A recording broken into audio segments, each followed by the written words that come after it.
So today we are going to learn the human male reproductive system. आज हम male reproductive system के बारे में बात करेंगे। तो मेल रिप्रोडक्टिव सिस्टम अगर समझना है तो इसके लिए क्लासिफिकेशन समझना बहुत जरूरी है। क्लासिफिकेशन एक बार समझ में आ गया मतलब रिप्रोडक्टिव सिस्टम आपको बहुत अच्छे से समझ में आ जाएगा। तो क्लासिफिकेशन कुछ इस प्रकार से किया जाता है। जो मेल रिप्रोडक्टिव सिस्टम है उसको दो हिस्सों में बांटा जाता है, प्राइमरी सेक्स ऑर्गन, दूसरा होता है secondary sex organ. Primary sex organ वो होता है जिससे प्राइमरी ओर पे सेक्स डिटर्मिनेशन किया जाता है, बच्चे के जन्म के बाद जिससे बच्चे का लिंग निश्चित होता है, बच्चे का सेक्स डिटरमाइन होता है, उसको हम प्राइमरी सेक्स ऑर्गन कहते हैं। या फिर ऐसा ऑर्गन जो मेल गमीट्स बनाता है, जैसे कि शुक्राणु की निर्मित करता है, स्पर्म प्रोडक्शन करता है, उसको हम कहेंगे primary sex organ. Secondary sex organ इनका कोई योगदान नहीं रहता है गैमेट प्रोडक्शन में, स्पर्म बनाने में इनका कुछ योगदान नहीं है, लेकिन स्पर्म मैच्योरेशन में इनका योगदान होता है सेकेंडरी सेक्स ऑर्गन का। अब यहाँ पे जो प्राइमरी सेक्स ऑर्गन है उसको हम कहते हैं टेस्टिस, और ये टेस्टिस जोड़ी में पाया जाता है, right testis and left testis. और ये मेल गैमेट तैयार करने की साइट है, यहाँ पे मेल गैमेट बनते हैं। सेकेंडरी सेक्स ऑर्गन जिनका कोई योगदान नहीं है गैमेट प्रोडक्शन में, उनको हम दो हिस्सों में बांटते हैं, internal genitalia and external genitalia. Internal genitalia जो बॉडी के अंदर के साइड से होते हैं, जिसमें एक्सेसरी डक्ट्स होते हैं, कुछ मस्कुलर ट्यूब्स होती है और कुछ ग्रंथियां होती है जो प्रजनन प्रक्रिया में मदद करती है। कुछ सीमेंट जैसा एक फ्लूइड बनाने में वो मदद करती है, एक्सेसरी ग्रंथियां। तो एक्सेसरी डक्ट्स जो मस्कुलर ट्यूब्स होती है छोटी छोटी, जिसमें शामिल है रिटिटेस्टिस, वासा efferentia, epididymis, vas deferens, ejaculatory duct and urethra. ये जो है ये एक्सेसरी डक्ट्स इसमें शामिल होते हैं। अब एक्सेसरी ग्लैंड जो है जिसमें सेमिनल वेसिकल ये जोड़ी में पाई जाती है, दूसरी है प्रोस्टेट ग्रंथि जो अनपेयर्ड होती है, सिंगल होती है। देन कॉर्पस ग्लैंड ये भी जोड़ी में पाई जाती है। Then external genitalia, they are seen outside the body, जो बॉडी के आउटसाइड में प्रेजेंट होता है, जिसमें होता है penis which is a male copulatory organ. ठीक है, स्क्रोटम जो है वो डार्क पिगमेंटेड पाउच है, डार्क कलर का पिगमेंटेड पाउच है जो दो मसल से बना होता है, एक है क्रीमेस्टर मसल और दूसरे होते हैं डार्टोस मसल। अब ये स्क्रोटम की खासियत ये है कि ये थर्मोरेगुलेटर ऑर्गन है जो 2 से 3 डिग्री का तापमान नियंत्रण में रखता है, जिसकी वजह से क्या होता है कि स्पर्मेटोजेनेसिस करने में आसानी होती है। स्पर्म प्रोडक्शन के लिए जो तापमान चाहिए वो तापमान 2 से 3 डिग्री कम चाहिए नॉर्मल बॉडी टेम्परेचर से। हमारा नॉर्मल बॉडी टेम्परेचर होता है 37 डिग्री और स्पर्म प्रोडक्शन के लिए 35 डिग्री सेंटीग्रेड इतना तापमान होना जरूरी होता है, जो ये तापमान स्क्रोटम मेंटेन करता है। That's why it is called as thermoregulatory organ. तो अब हम जानते हैं हिस्टोलॉजी ऑफ द टेस्टिस, वो हम अभी पढ़ लेते हैं, उसमें ये डक्ट्स भी हम क्लियर करा देते हैं। तो अब हम जानते हैं हिस्टोलॉजी ऑफ टेस्टिस के बारे में।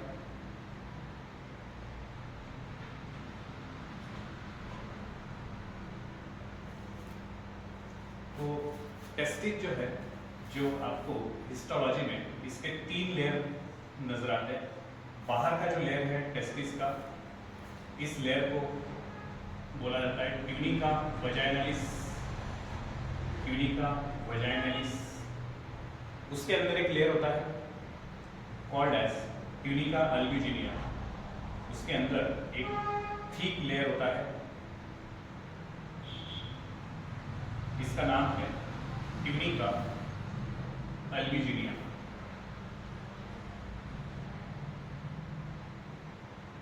और ये जो ट्यूनिका अल्बिजिनिया लेयर है ये टेस्टिस के अंदर कुछ कंपार्टमेंट बनाता है, करीब 200 से 300 कंपार्टमेंट ये टेस्टिस के अंदर बनाता है। This 200 to 300 compartment in the testis they are called as testicular lobules. इनको हम टेस्टिकुलर लोब्यूल्स कहते हैं, जो करीब 200 से 300 की संख्या में रहते हैं। अब यहाँ पे जो ट्यूनिका वजाइनालिस है ये वैसे असलियत में देखा जाए तो ये टेस्टिस का लेयर नहीं है, ये पेरिटोनियम का लेयर होता है। पेरिटोनियम क्या होता है, एक कॉमन कवरिंग है जो आपके एब्डोमिनल ऑर्गन को सुरक्षित रखता है, जिसका नाम है पेरिटोनियम। तो एब्डोमिनल ऑर्गन जैसे कि लीवर, स्प्लीन, पैनक्रियाज, इंटेस्टाइन, इन ऑर्गन को बाहर से कवरिंग होता है, कॉमन कवरिंग, जो प्रोटेक्शन के लिए होता है। जैसे आपने देखा हार्ट के लिए पेरिकार्डियम होता है, ठीक है, लंग्स के लिए प्लूरा होता है, वैसे ही एब्डोमिनल ऑर्गन्स के लिए कॉमन कवरिंग होता है जिसको हम कहते हैं पेरिटोनियम। और इस पेरिटोनियम में टेस्टिस जो होते हैं वो पाए जाते हैं। कब पाए जाते हैं? तो इंट्रा यूटेराइन लाइफ में, जब बच्चा माँ के पेट में होता है तो उस बच्चे के पेट में ये टेस्टिस पाए जाते हैं पेरिटोनियम के लेयर के अंदर। देखो, इंट्रा यूटेराइन लाइफ यानी कि फीटल लाइफ, जब बच्चा माँ के पेट में होता है तो उस बच्चे के पेट में टेस्टिस जो है वो मौजूद होते हैं पेरिटोनियम के कवरिंग के अंदर। मतलब वो स्क्रोटम में मौजूद नहीं रहते, वो जो टेस्टिस होते हैं वो पेरिटोनियम के अंदर होते हैं। और जैसे ही बच्चे की ग्रोथ होनी शुरू हो जाती है, ठीक है, तो ये जो टेस्टिस है, ये टेस्टिस पेरिटोनियम से नीचे डिसेंट होते हैं इनटू द स्क्रोटम। पेरिटोनियम से वो स्क्रोटम में आते हैं by the canal called as the inguinal canal. Inguinal canal से वो नीचे आते हैं, ठीक है। तो ये जो लेयर है ट्यूनिका वैजाइनालिस, ये पेरिटोनियम से डिराइव किया गया लेयर है, क्योंकि जैसे टेस्टिस एब्डोमेन से स्क्रोटम में नीचे आते हैं तो पेरिटोनियम का लेयर भी उनके साथ नीचे आ जाता है, उसी को हम कहते हैं ट्यूनिका वैजाइनालिस। ओके, देन सबसे अंदर का लेयर है ट्यूनिका वैस्कुलोसा। सबसे अंदर का जो लेयर है उसका नाम है ट्यूनिका वैस्कुलोसा, ठीक है। This is the tunica vasculosa, जो बना होता है ब्लड वेसल से, आर्टरीज, वेन्स, ठीक है, नर्व कनेक्शन, उससे वो बना होता है layer, that is called as tunica vasculosa. जो सबसे अंदर का लेयर होता है वैस्कुलर लेयर होता है, जो ब्लड सप्लाई कराता है टेस्टिस के अंदर, ठीक है। अब इसके अंदर ये जो टेस्टिकुलर लोब्स होते हैं, इस टेस्टिकुलर लोब में 1 से 4 की संख्या में, टेस्टिकुलर लोब के अंदर 1 से लेकर 4 की संख्या में कुछ ऐसे कॉइल ट्यूबुलर डक्ट्स पाए जाते हैं, ठीक है। Inside the testicular lobule there are 1 to 4 coiled tubular structure. These 1 to 4 coiled tubular structures, they are called as the seminiferous tubule. इनको seminiferous tubule बोला जाता है। और ये जो seminiferous tubule होते हैं यहीं पे sperm बनते हैं। seminiferous tubule के germinal cells जो होते हैं diploid नेचर के, उनमें meiosis डिवीजन होता है और यहाँ पे sperm बनते हैं इन seminiferous tubule के अंदर। अब ये seminiferous tubule एक दूसरे के साथ जुड़ जाती है और ये एक दूसरे के साथ जुड़ने के बाद इनका एक नेटवर्क बन जाता है। इस नेटवर्क को हम कहते हैं रिटे टेस्टिस। रिटे का मतलब होता है नेटवर्क, जैसे रेटिकुलम, एंडोप्लाज्मिक रेटिकुलम, रेटिकुलम यानी कि नेटवर्क, वैसे यहाँ पे रेटी का मतलब आता है नेटवर्क। एक जाला बनता है यहाँ पे सेमिनिफेरस ट्यूब्यूल का, जिसको हम कहते हैं रिटे टेस्टिस। अब ये रिटे टेस्टिस में से 10 से 12 छोटे छोटे फाइन ट्यूब्यूल्स बाहर निकलते हैं। रिटे टेस्टिस से 10 से 12 छोटे छोटे फाइन ट्यूब्यूल्स बाहर निकलते हैं, जिसको हम कहते हैं वास डिफरेंशिया, जिसको हम वास डिफरेंशिया कहते हैं, जो क्या होता है 10 to 12 fine tubes, 10 to 12 fine tubules arising from the rete testis, they are called as the vasa efferentia. Vasa efferentia forms a long short duct called as the epididymis. Vasa efferentia बनाती है epididymis, जो एक short duct आपको देखने को मिलती है, short wider duct देखने को मिलती है, जिसको हम कहते हैं epididymis. epididymis के 3 हिस्से होते हैं। एक होता है कैप्यूट epididymis, ऊपर का हिस्सा, दूसरा होता है कॉर्पस epididymis, बीच वाला हिस्सा, और नीचे वाले हिस्से को हम कहते हैं क्वाडा epididymis, जो आखिरी पार्ट होता है epididymis। अब epididymis जो है ये कंटिन्यू होता है एक डक्ट के साथ, और इस डक्ट को हम कहते हैं वास डिफरेंस। इस डक्ट को वास डिफरेंस बोला जाता है, या फिर इसको स्पर्म डक्ट भी बोला जाता है। अब ये जो स्पर्म डक्ट है, ये स्पर्म डक्ट ऊपर की तरफ असेंड होती है और ये लूप बनाती है यूरेटर के ऊपर से। यह है यूरिनरी ब्लैडर, और यूरिनरी ब्लैडर में जो यूरेटर आता है, उस यूरेटर के ऊपर से वो लूप बनाती है और नीचे आती है। नीचे आने के बाद वो जुड़ जाती है एक हॉरिजॉन्टल डक्ट के साथ, जिसको हम कहते हैं इजैकुलेटरी डक्ट, जिसका नाम होता है इजैकुलेटरी डक्ट।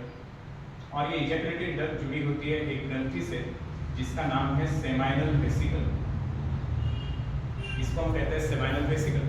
तो vast difference ascend upward, it loop over the ureter and it join with the ejaculated duct, और ejaculated duct जो है वो सेमिनल वेसिकल के साथ जुड़ी होती है।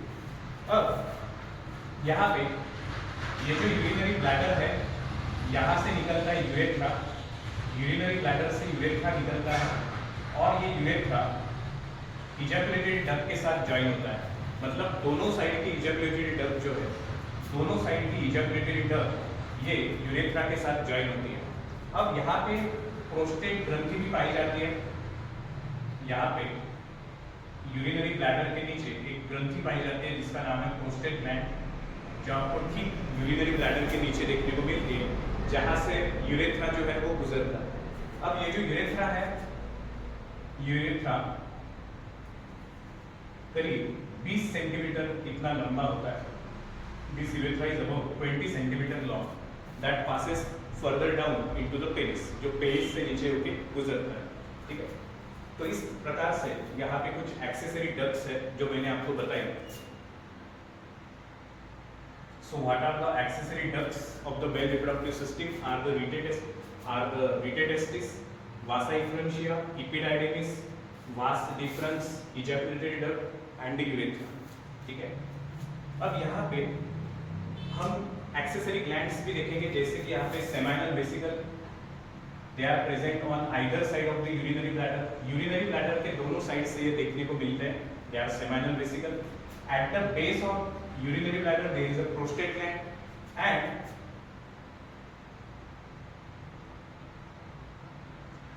उसके थोड़ा नीचे यहाँ पे कॉर्पस ग्लैंड भी आपको देखने को मिलती है, which is also found in pair। तो corpus gland also called as bulbourethral glands, they are also present on either side of the urethra, वो भी आपको देखने को मिलते हैं। ये तीनों ग्रंथियां, ये एक्सेसरी ग्रंथियां हैं जो सीमेन बनाने का काम करती हैं, वीर्य बनाने का काम करती है।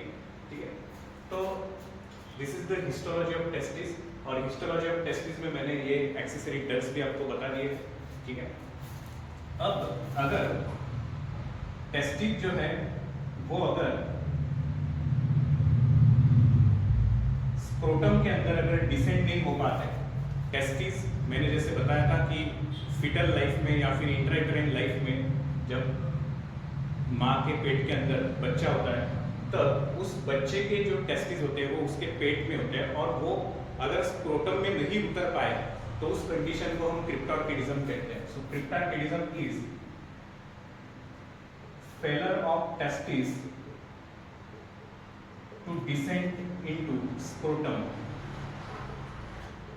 failure of testis to descend into the scrotum is called as the cryptorchidism। इसको हम cryptorchidism कहते हैं। यहाँ पे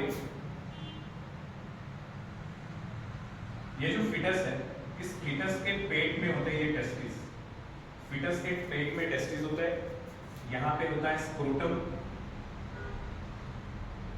अब ये जो टेस्टिस है ये नीचे आते हैं by the inguinal canal, inguinal canal से वो नीचे आते हैं। इस इंग्वाइनल कैनाल से टेस्टिस जो है वो एब्डोमेन से नीचे उतरते हैं। अगर वो नहीं उतर पाए, वो अगर पेट में ही रह गए टेस्टिस, तो उस कंडीशन को हम क्रिप्टोर्किडिज्म कहते हैं। अब यहाँ पे जनरली ऐसा भी देखने को मिलता है कि ये अगर इंग्वाइनल कैनाल अगर अच्छे से भर नहीं जाती, मतलब उनके बीच में अगर टिश्यू तैयार नहीं हो जाता है, अगर ये डक्ट ब्लॉक नहीं हो जाएगी, तो क्या होता है कि इंग्वाइनल हर्निया होने के भी चांसेस होते हैं। इंग्वाइनल हर्निया क्या होता है कि इंटेस्टाइन का कुछ पार्ट क्या होता है कि इंग्वाइनल कैनाल के अंदर एंटर करता है, जिसकी वजह से एक कंडीशन डेवलप होती है जिसको हम कहते हैं इंग्वाइनल हर्निया। ठीक है, तो ये इंग्वाइनल हर्निया भी बहुत कॉमन कंडीशन होती है मेल्स के अंदर। ठीक है, so this is about the short discussion about the histology of testis. ठीक है।